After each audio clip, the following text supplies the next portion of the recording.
Assalamualaikum warahmatullahi wabarakatuh. Apa kabar anak-anak? Halo, gimana kabar kalian? Semoga kabar kalian sehat selalu ya. Berjumpa kembali dengan saya Ibu Trisna di mata pelajaran Pendidikan Kewarganegaraan kelas 9. Pada kesempatan hari ini, Jumat, tanggal 29 Januari tahun 2021, Ibu masih membahas mengenai bab keberagaman masyarakat Indonesia dalam Bingkai Bhinneka Tunggal Ika. Pada pertemuan kali ini, Ibu akan berusaha menjelaskan mengenai permasalahan keberagaman dalam masyarakat Indonesia. Yang pertama, mengenai bentuk keberagaman masyarakat Indonesia. Yang kedua, pengaruh keberagaman masyarakat Indonesia. Yang ketiga, permasalahan yang mungkin muncul dalam keberagaman masyarakat Indonesia. Yang keempat, upaya pencegahan konflik. Apa itu keberagaman? Keberagaman adalah suatu kondisi masyarakat yang di dalamnya terdapat perbedaan-perbedaan di berbagai bidang, terutama agama, suku, ras, dan antar golongan.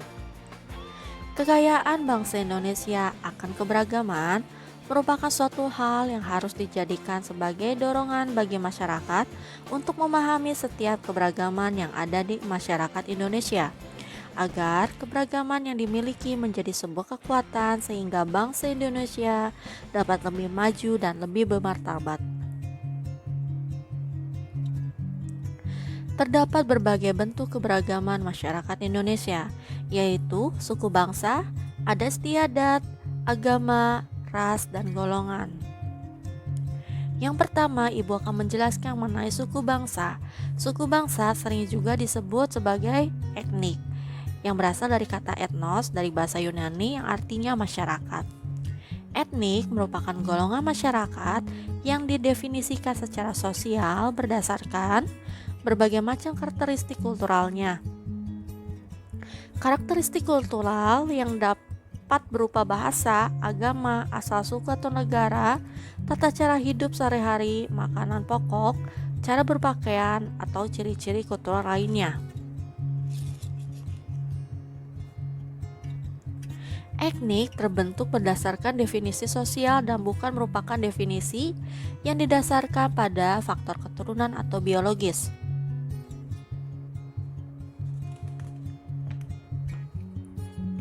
Suku-suku bangsa yang tersebar di Indonesia merupakan warisan sejarah bangsa.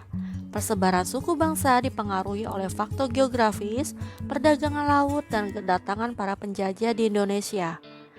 Persebaran yang luas menjadikan suku bangsa di Indonesia memiliki ciri dan karakter tersendiri yang berbeda antara satu suku bangsa yang satu dengan yang lainnya.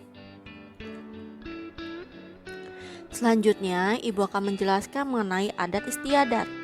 Adat merupakan peraturan tentang perbuatan manusia yang lazim dilakukan sejak zaman nenek moyang dan diikuti oleh keturunannya. Adat yang melembaga disebut juga adat istiadat. Adat istiadat berupa kelakuan yang relatif turun-temurun dari generasi ke generasi sebagai warisan nenek moyang sehingga kuat integrasinya dengan pola-pola perilaku dalam masyarakat. Adat sendiri memiliki sanksi hukum yang disebut dengan hukum adat. Setiap suku bangsa memiliki adat istiadat dan ciri khasnya masing-masing yang berbeda antara suku bangsa yang satu dengan suku bangsa lainnya. Hal ini nampak dari keanekaragaman budaya daerah seperti dari rumah adat, pakaian adat, senjata tradisional, alat musik tradisional, lagu daerah, tarian daerah, makanan khas tradisional, kerajinan khas daerah, upacara daerah atau upacara adat, dan sistem kekerabatan. Terdapat sistem kekerabatan di beberapa daerah di Indonesia. Yang pertama, sistem kekerabatan parental.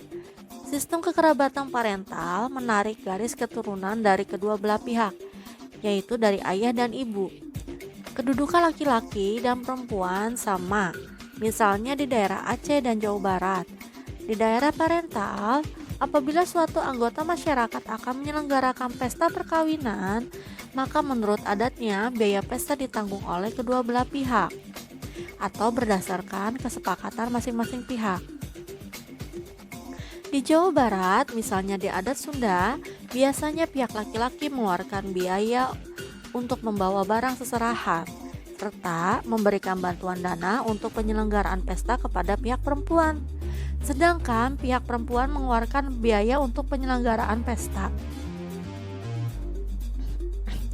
Selanjutnya, sistem kekerabatan patrilineal. Sistem kekerabatan patrilineal menarik garis keturunan dari pihak bapak.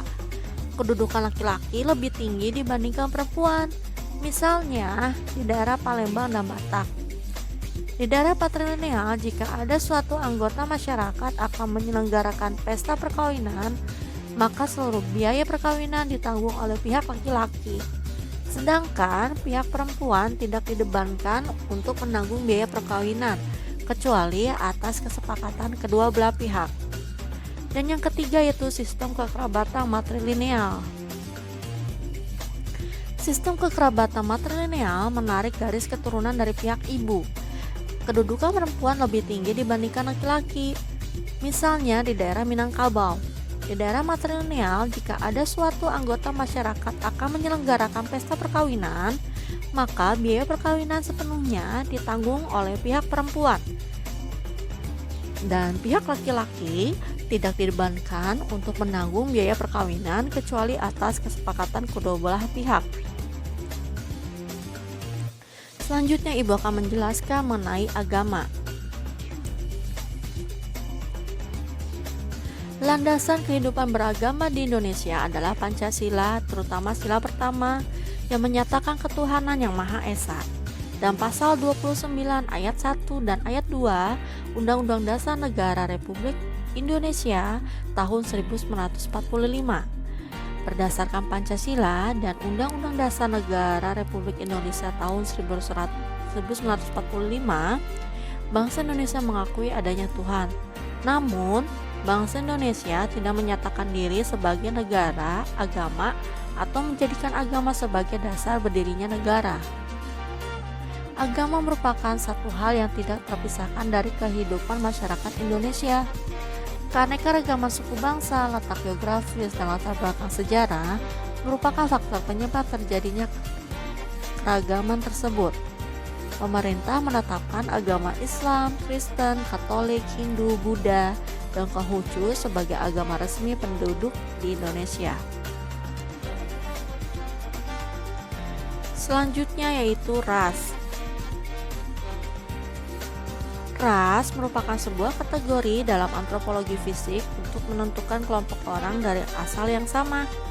Ras menyangkut aspek biologis seperti fisik, warna kulit, dan bentuk tubuh, serta aspek sosial menyangkut peran dan kebiasaan yang dilakukan.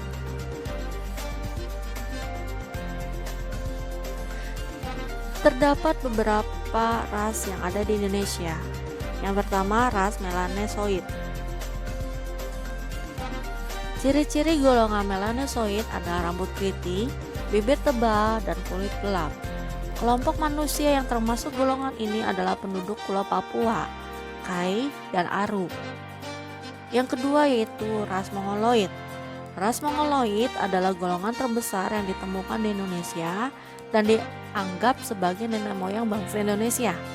Ciri-ciri ras Mongoloid adalah rambut ikal atau lurus dan muka bulat.